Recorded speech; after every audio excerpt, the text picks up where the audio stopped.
O propio Servizo Galego de Saúde, nas súas alegacións, manifestou que existían irregularidades, discrepancias, nos contratos rexistrados nese instrumento público. Di que onde aparecen 31 contratos rexistrados, na Consellería de Sanidade debería aparecer 11.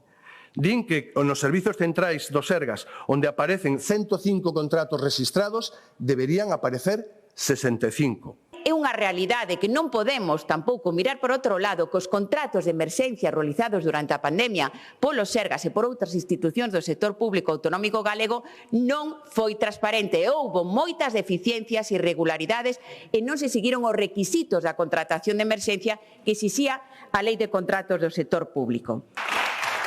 Non existe ningún só motivo para cuestionar a contratación de emerxencia realizada pola Xunta durante a pandemia. Ningún só motivo.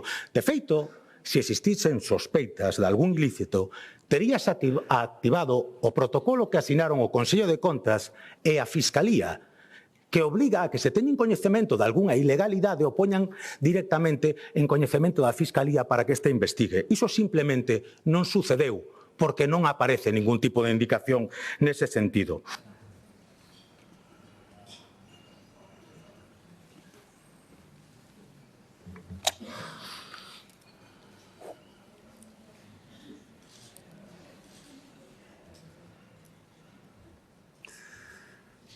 Presentes na sala 71, votan afirmativamente 33, en contra 38, queda rexeitada a petición de creación, a solicitude de creación da Comisión de Investigación.